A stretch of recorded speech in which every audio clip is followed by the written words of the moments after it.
3 महीने का इंतजार, टूटे वादे और अनदेखी से भड़का गुस्सा। अब सड़कों पर उतरे नगर परिषद के कर्मचारी। नमस्कार दोस्तों, आप देख रहे हैं नव बिहार 24। फारबिसगंज से इस वक्त की बड़ी खबर। नगर परिषद के कर्मचारी अब आर पार के मूड में नजर आ रहे हैं। 5 सूत्री मांगों को लेकर कर्मचारियों ने आज जोरदार धरना प्रदर्शन किया और प्रशासन के खिलाफ खुलकर मोर्चा खोल दिया। कर्मचारियों का आरोप है कि 17 नवंबर 2025 को सौंपे गए मांग पत्र पर अब तक कोई कार्रवाई नहीं हुई है। इतना ही नहीं, हाईकोर्ट के आदेश की भी अनदेखी की जा रही है। धरना का नेतृत्व कर रहे संघ अध्यक्ष सूरज कुमार सोनू ने साफ कहा, अगर 15 दिनों के भीतर मांगों पर निर्णय नहीं हुआ तो आंदोलन और उग्र होगा। मानदेय बढ़ोतरी, ईएसआई, पीएफ और हटाए गए कर्मचारियों की बहाली जैसे मुद्दों पर कर्मचारी अड़े हुए हैं। फिलहाल सवाल यही है, क्या प्रशासन अब भी चुप रहेगा या इस बढ़ते असंतोष का समाधान निकालेगा? फारबिसगंज नगर परिषद कर्मचारी संघ की आज जो है एक अति आवश्यक बैठक बुलाई गई थी और बैठक का उद्देश्य है कि नगर परिषद प्रशासन फारबिसगंज नगर परिषद के कर्मियों के हित के रक्षार्थ या उसके हितों में विगत कई वर्षों से जो है किसी भी प्रकार का निर्णय नहीं लिया। जैसे उदाहरण के लिए फारबिसगंज नगर परिषद कर्मचारी संघ ने 17/11/2025 को नगर परिषद प्रशासन को संघ के माध्यम से एक मांग पत्र प्रेषित किया था, जिसमें 5 मांग जो है प्रमुख था।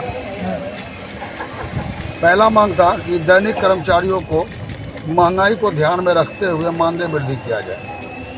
दूसरा मांग था हम लोगों का कि 8 दर्जन से अधिक कर्मी जो कई वर्षों से नगर परिषद में कार्यरत है दैनिक के रूप में, उसको भविष्य निधि ईएसआई का लाभ नहीं दिया जा रहा है, जिसका भविष्य पर प्रतिकूल असर पड़ रहा है।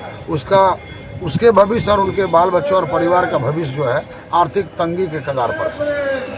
तीसरा था फारबिसगंज नगर परिषद कर्मचारियों को जाड़े एवं गर्मियों का पोशाक दिया जाए।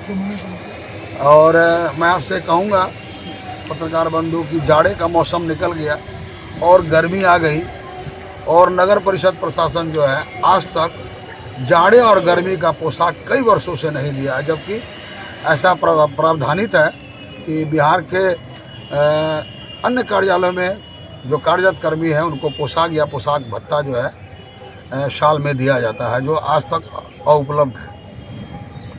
5वां है कि सागर पासवान, सोनू सिंह और शंभू मलिक को बिना कारण बताए कार से बर्खास्त कर दिया गया, जो दैनिक के रूप में कार्यरत है।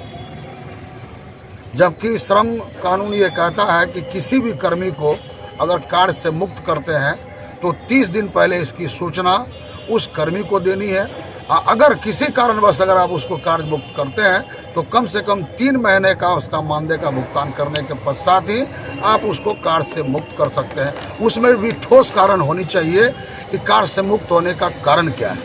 तो नगर परिषद प्रशासन जो है इस कारण को बिना स्पष्ट किए मनमाने ढंग से ही 3 कर्मियों को जो है काम से बर्खास्त कर दिया गया और तीनों के परिवार जो है आज भुखमरी के कगार पे हैं। क्या लगा नगर परिषद जो है अपनी जो कार्यशैली के विषय के लिए पूरे शहर में जो जाना जाता है, आज उनकी कार्यशैली पे भी सवाल उठ रहा है। क्या लगा नगर परिषद के चेयरमैन या ईओ साहब के द्वारा जो किसी तरह जो है चौथे वर्ती कर्मचारी को जो देखरेख नहीं किया जा रहा? देखिए, सबसे पहली बात है क्या कि फारबिसगंज नगर परिषद ही नहीं, बिहार के जितने भी 262 नगर निकाय हैं उसका हालत बद से बदतर है। और हमारा फारबिसगंज का तो पूछिए मत। फारबिसगंज नगर परिषद प्रशासन एक ऐसा एकलौता नगर परिषद है जहाँ माननीय उच्च न्यायालय के आदेश का अनुपालन भी नहीं होता है। मैं आपका ध्यान आकृष्ट करना चाहूँगा कि CWJC 3000/2024, CWJC 4330/2000 में कर्मचारियों के माध्यम से माननीय उच्च न्यायालय में एक बात दायर किया गया था। 18/7/2024 को एक न्यायादेश पारित किया गया माननीय उच्च न्यायालय के द्वारा कि नगर परिषद में कार्यरत कर्मी जिसको 31/5/2016 बोर्ड के नियम के अनुकूल रिक्ति के विरुद्ध अस्थायी किया गया था, माननीय उच्च न्यायालय ने आदेश दिया नगर परिषद फारबिसगंज को कि आप उसको जो है नगर पालिका अधिनियम के तहत विधिवत इनकी नियुक्ति जो है कर दीजिए। इसका भी अनुपालन नगर परिषद फारबिसगंज जो आज तक नहीं की। उसमें ये आदेश था कि 90 दिनों के अंदर जो है आवेदक को अस्थायी नियुक्ति दे देनी है, लेकिन अब तक नहीं दिया गया। लेकिन अब तक नहीं दिया।